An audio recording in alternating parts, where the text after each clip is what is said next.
అందరూ పడిపోతే అమ్మ అని అంటారు, నాన్న అని ఎందుకు అనరు?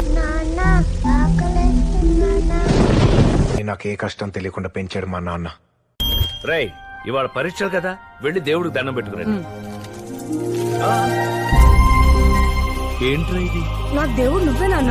I'm fan of my father. మీ నాన్నని చూస్తే నాకు చాలా అసూయగా ఉందిరా. ఆయన అంటే నీకు ప్రాణం. మీరు చూసి వచ్చిన జీవితం, మీరు పడ్డ కష్టం, అదంటే నాకు చాలా గౌరవం నాన్నగారు.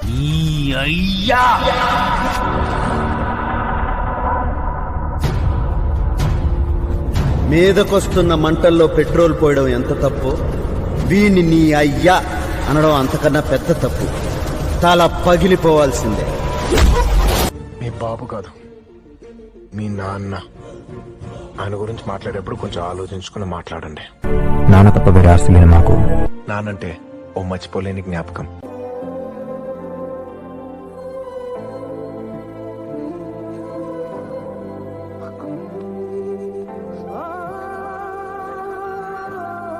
నేను ఇష్టమా మీ నాన్న ఇష్టమా? నానా, నీ ప్రేమ కూడా నీకు నా మీద ఉన్న ప్రేమే కారణమా?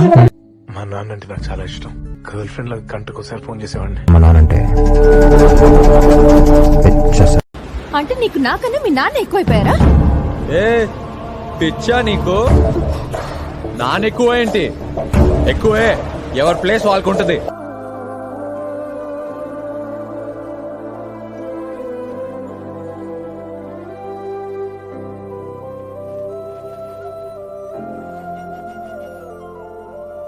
మీరంటే నాకు చాలా ఇష్టం నాన్నగారు.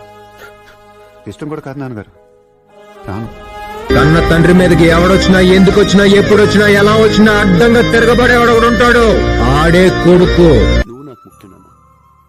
నువ్వు నా హీరో. నీకు కావాల్సిన చోటికి ఇష్టమైన ప్రపంచానికి వెళ్ళు. Make everyone happy and be happy. అప్పుడు అర్థమైంది సార్ మా నాన్న చెప్పింది. మనకి నచ్చింది చేస్తే ఇంతే ఆనందం, నలుగురికి నచ్చింది చేస్తే ఇంత ఆనందం అని. నా గురించి మీకన్నా గొప్పగా ఎవరు ఆలోచిస్తారు నాన్న? ఆయనకి సాయం చేయటం వచ్చు, మోసం చేయటం రాదు. మా నాన్న గొప్పోడని 100కి 99 మంది అంటే సరిపోదు, 100 మంది అనాలి. నాన్న దేవుడు ముందు కూడా తలదించుకోకూడదని దేవుడు ఫోటోలు కూడా ఎత్తిలో పెట్టినాడమ్మా. అసలు నేను నీకేం చేశానని? నాకు జన్మనిచ్చావు నాన్న. అంత గొప్పోడికి ఇలాంటి గొప్పోళ్ళు పుడతారు. నీకోసం ఏమైనా చేస్తాను. నీ మనసులో ఏముందో నాకు తెలియదు నాన్న. నీకేం కాదు, ఏం కాలేవు. చేయిచ్చి ఒక మనిషిని బతికించేది రాదు మీ నాయన్లా. ఇంతకంటే గొప్పోడు ఎవడుంటాడు నాన్న? నా కథకి నువ్వే హీరో, నువ్వే హీరో నాన్న.